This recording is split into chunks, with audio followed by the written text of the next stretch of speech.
Vishwanath and sons. Suriya Mamta main role അഭിനയിച്ച പടം കൊള്ളാം. അത്യാവശ്യം നല്ല രസമുണ്ട്. ഒരു ഫൺ വാച്ചാണ്, ഒരു ഫീൽ ഗുഡ് പടം. അതിന് വലിയ വെടിയും പുകയൊന്നുമില്ല.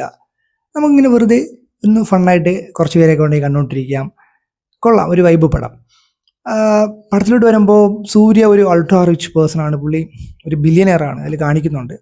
അപ്പം അത്യാവശ്യം നല്ല റിച്ച് ആയിട്ടുള്ള സെറ്റപ്പിൽ ജീവിക്കുന്നു. വലിയ വീട്, വലിയ കാറുകൾ, ഒരു വലിയ കമ്പനി, ബിസിനസ്, പല കൺസ്ട്രക്ഷൻ, അങ്ങനത്തെ പല പരിപാടിയുണ്ട്. പുള്ളിയിൽ ഇൻട്രൊഡ്യൂസ് ചെയ്യുന്നത് തന്നെ പുള്ളി ഒരു ഒളിമ്പിക്സ് താരം ആയിട്ടാണ്. പുള്ളിയുടെ ഫാമിലി, പുള്ളി ഒരു കുഞ്ഞിലോട്ടൊരു ഷൂട്ടറാണ്. പുള്ളിയുടെ അച്ഛൻ്റെ ഇതുവഴി പുള്ളി ഒരു ഷൂട്ടറായതാണ്. അപ്പോൾ അമ്മയ്ക്ക് പണ്ട് കൊടുത്ത വാക്ക് കാരണം പുള്ളി ഗോൾഡ് അടിക്കാൻ പോവുകയാണ്. കുറേ വർഷം കൊണ്ട് ട്രൈ ചെയ്യുന്നു. ഈ വർഷം ഗോൾഡ് അടിച്ചിട്ട് വരുമെന്ന് പറഞ്ഞാൽ അടിച്ചിട്ട് വരുന്നു. ഇതാണ് പുള്ളിക്കുള്ള ഇൻട്രൊഡക്ഷൻ. അതിൽ തന്നെ പുള്ളിയുടെ അമ്മയ്ക്കുള്ള ഇൻട്രൊഡക്ഷൻ കൊടുക്കുന്നുണ്ട്. ഇവർ അത്യാവശ്യം ഭയങ്കര റിച്ച് ഫാമിലിയാണ്. അതിൽ വിശ്വനാഥ് എന്ന് പറയുന്നതിന് പുള്ളിയുടെ അച്ഛനാണ്. അത് വെച്ചിട്ടാണ് Vishwanath and sons, Suriya and son. അതിനുശേഷം പിന്നെ സൂര്യയ്ക്കൊരു മോനുണ്ട്, അത് കാണിക്കുന്നുണ്ട്. അതാണ് സ്റ്റോറിയുടെ മെയിനായിട്ട് പോകുന്നത്. ഇവരുടെ ഈ ഒരു ലൈഫിൽ കുറച്ച് കാരണങ്ങൾ കാരണം മമത വരുന്നു. അപ്പോഴത്തേക്കും ഫുൾ മാറുന്നു. മമത എന്ന് പറഞ്ഞ ഒരു എക്സ്ട്രീം ക്യാരക്ടറാണ്. ഒരു ട്രെയിലറിൽ കണ്ട പോലെ തന്നെ തുള്ളി നടക്കുന്ന ഒരു അരപ്പിരി വിട്ടൊരു കേസ് എന്ന് പറയുമ്പോൾ അങ്ങനത്തെ ഒരു നൈസ് ക്യാരക്ടറാണ്. കൊള്ളാം. പുള്ളിക്കാരി ഒരു ക്യാരക്ടർ നമുക്ക് തോന്നും കുറേ വെറുപ്പിരി വരുമോ എന്നൊക്കെ ആ ഒരു ട്രെയിലർ കാണുമ്പോൾ തോന്നും. ഇല്ല, അത്യാവശ്യം നന്നായിട്ട് തന്നെ ചെയ്തിട്ടുണ്ട്. കാരണം ഇതിൽ സൂര്യക്ക് 42 വയസ്സും പുള്ളിക്കാരിക്ക് 22 വയസ്സാണ് കാണിക്കുന്നത്. ഈ ഒരു ഡിഫറൻസ് എവിഡൻ്റ് ആയിട്ട് ഫീൽ ചെയ്യണമായിരുന്നു. അത് നല്ല രീതിയിൽ തന്നെ എവിഡൻ്റ് ആയിട്ട് ഫീൽ ചെയ്യുന്നുണ്ട്. സൂര്യയുടെ ക്യാരക്ടറായിട്ട് ഒരു ബന്ധമില്ലാത്തൊരു ക്യാരക്ടറാണ് മമതയുടെ ക്യാരക്ടർ.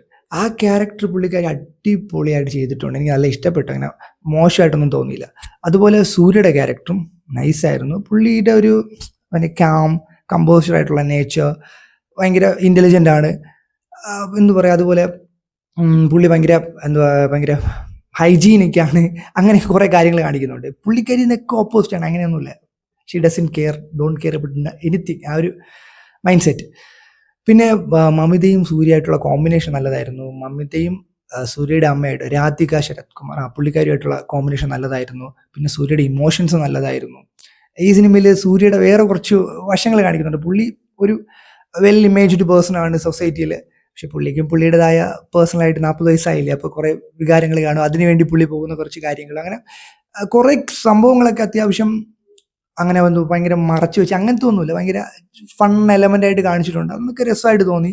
അങ്ങനത്തെ കുറച്ച് സംഭവങ്ങൾ നൈസായിരുന്നു. പുള്ളി വെടിവെക്കാൻ പോകുന്ന പരിപാടിയൊക്കെ അങ്ങനത്തെ അത് കൊള്ളായിരുന്നു. പിന്നെ ഇതിൽ സൂര്യയുടെ അമ്മയായിട്ടുള്ള കുറച്ച് ഇമോഷൻ സീൻസൊക്കെ കാണിക്കുന്നുണ്ട്. അവർ തമ്മിലുള്ള ബോണ്ടിങ് കാണിക്കുന്നുണ്ട്. അത് ഭയങ്കര രസമായിരുന്നു. നല്ല രസമായിട്ട് തന്നെ കാണിച്ചിട്ടുണ്ട്. അവർ ആ ഒരു ഇമോഷൻസ് സൂര്യ എക്സ്പ്രസ് ചെയ്യുന്നതും അടിപൊളിയായിരുന്നു. അതുപോലെ ഇത് നടക്കുന്നത് ഭയങ്കര റിച്ച് സെറ്റപ്പ് ആയതുകൊണ്ട് ഇതിൽ ഫ്രെയിമിങ് എല്ലാം റിച്ചാണ്. അതിപ്പം ഏത് ഫ്രെയിം എടുത്താലും റിച്ച് അങ്ങനത്തെ ഒരു ഫ്രെയിംസ് ആണ്. അത് ഭയങ്കര രസമായിട്ടുണ്ടായിരുന്നു. ലൈറ്റിംഗ് ആവട്ടെ, ക്യാമറ ആവട്ടെ, എല്ലാം കൊള്ളായിരുന്നു. ഇതിൽ ഫസ്റ്റ് ഹാഫ് അത്യാവശ്യം നല്ല എൻ്റർടൈൻമെൻ്റ് ആയിട്ട് പോയി. കുറച്ച് ലാഗ്സ് ഉണ്ടെങ്കിലും സെക്കൻഡ് ഹാഫ് കുറച്ചുകൂടി ലാഗ്സ് ഉണ്ടായിരുന്നു അവിടെ ആയിട്ട്.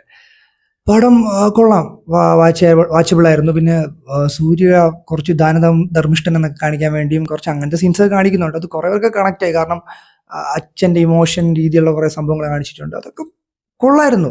കുറേ സീൻസൊക്കെ നമുക്ക് നന്നായിട്ട് കണക്ട് ചെയ്യാൻ പറ്റുന്ന സീൻസ് ഉണ്ടായിരുന്നു. കുറേ സീൻസൊക്കെ നമുക്ക് തോന്നും നമ്മൾ കുറേ കണ്ടിട്ടുള്ളതാണല്ലോ, ഇത് അതിന് വേണ്ടി കൊണ്ടുവന്നില്ല. അങ്ങനെയും കുറേ സീൻസ് ഉണ്ടായിരുന്നു. മൊത്തത്തിൽ പടം ഈസ് വാച്ചബിൾ, ഗുഡ്, ഒരു ഫീൽ ഗുഡ് എൻ്റർടൈനർ ആയിട്ടാണ് എനിക്ക് ഫീൽ ചെയ്തത്. അങ്ങനെ ഭയങ്കര വെറുപ്പിലായിട്ടൊന്നും തോന്നിയില്ല. അത്യാവശ്യം എല്ലാവരുടെ ക്യാരക്ടറും നല്ലതായിരുന്നു. അവിടെ കുറച്ച് ഇതുണ്ടെങ്കിലും മൊത്തത്തിൽ മൂവി വാസ് ഗുഡ്. ഓക്കെ, സിനിമ കണ്ടെങ്കിൽ നിങ്ങൾ നിങ്ങളുടെ അഭിപ്രായം കമൻറ്റ് ചെയ്യുക. Bye, subscribe.